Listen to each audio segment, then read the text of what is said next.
நேற்றைய தினத்திலே நான் உங்களோடு கூட வார்த்தைகளை கொண்டு வரும்போது ஒரு காரியத்தை அழுத்தமாகவே சொன்னேன்.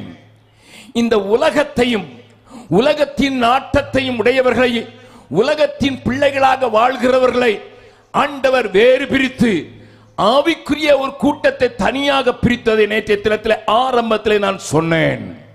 நேற்றைய தினத்தில் கூட்டத்தில் வந்திருந்தவர்கள் அதை புரிந்து கொண்டிருப்பீர்கள். ஆண்டவரிடத்தில் நான் ஆண்டவருடைய வார்த்தையில காண்பிக்கிறேன். இந்த பொல்லாத பிரபலத்திலிருந்து விடுதலையாக்கும்படி தான், ஆகையினால் தான் வேதம் நமக்கு யோவான் மூலமாக ஒரு எச்சரிப்பை கொடுக்கிறது. 1 யோவான் 2வது அதிகாரம் 15வது 16வது 17வது வசனத்தை வாசிக்கலாம். ஏனெனில் மாம்சத்தின் இச்சையும் கண்களின் இச்சையும் 15வது வசனத்திலிருந்து உலகத்தில் உள்ளவைகளிலும் அன்பு கூறாதிருங்கள். ஒருவன் உலகத்தில் அன்பு கூர்ந்தால் அவனிடத்தில் உலகத்தில் பிதாவின் அன்பு இல்லை, அவனிடத்தில் பிதாவின் அன்பு இல்லை.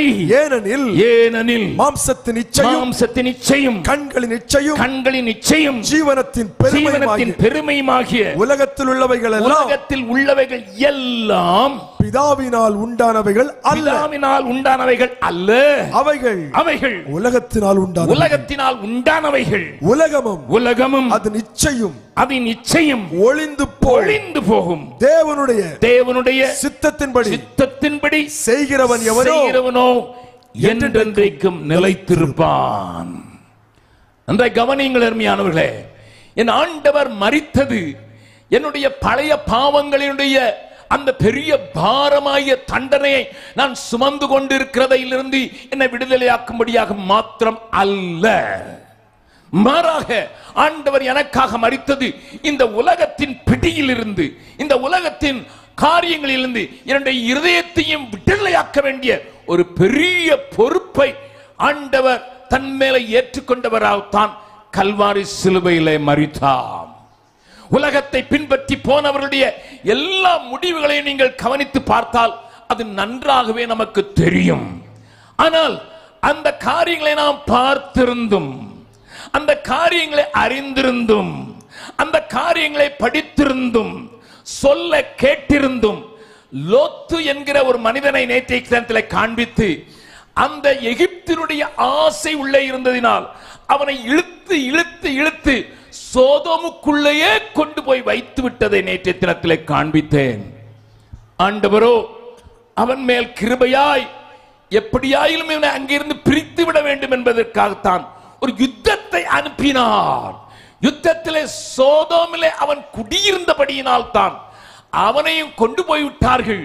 சோதோமுடைய காரியத்தை அவன் இப்பொழுது கற்றுக்கொள்ளவில்லை தான், ஆனால் சோதோமுக்குள் இருந்தபடியினால் அவனையும் சத்துரு கொள்ளையாய் கொண்டு போய்விட்டதை கண்ட ஆபிரகாம் தனக்கிருந்த பலத்தோடு தன் வீட்டிலே வளர்ந்த 318 பேரை கூட்டிக் கொண்டு அவர்களை மேற்கொண்டான் என்று நேற்றைய தினத்தில் நான் உங்களுக்கு காண்பித்து, ஒரு ஆவிக்குரியவன் தன்னை மாத்திரமல்ல மற்றவர்கள் உலகத்திலே மாட்டிக்கொண்டிருக்கிறார்கள், உலகத்தின் சிக்கலிலே அவர்கள் சூழப்பட்டிருக்கிறார்கள், அவர்களை விடுதலையாக்குவதற்கு எந்த துணிச்சலோடும் நான் செல்வேன் என்று சொல்லுகிற ஒரு ஆவிக்குரிய ஆபிரகாமை உங்களுக்கு நான் அடையாளம் காட்டி கொடுத்தேன். இன்றைக்கும் அதை தொடர்ந்து நான் கொஞ்சம் காரியத்தை காண்பித்துக் கொடுக்க விரும்புகிறேன். ஆனால் இந்த உலக சிநேகம் இருக்கிறதே, இது சாதாரணமாக ஒரு மனிதனை விடுவதற்கு அது ஆயத்தமாகவே இருக்காது.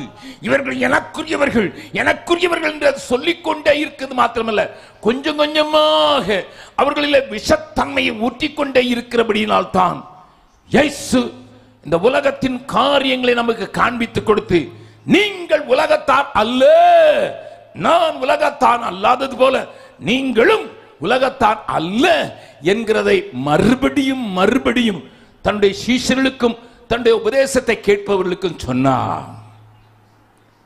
அருமையான தேவனுடைய பிள்ளையே, ஒருவேளை இன்றைக்கும் இயேசு கிறிஸ்துவின் நாமத்தை தான் அறிந்தீர்கள், ஏதோ ஒரு வகையில் அதை விசுவாசித்தீர்கள், ஆனால் விடுதலை இல்லாமல் வாழ்ந்து கொண்டிருக்கிறீர்கள் என்கிற உணர்வு உங்களுக்குள் இருக்குமானால் தயவு செய்து கவனத்தோடு கேளுங்கள்.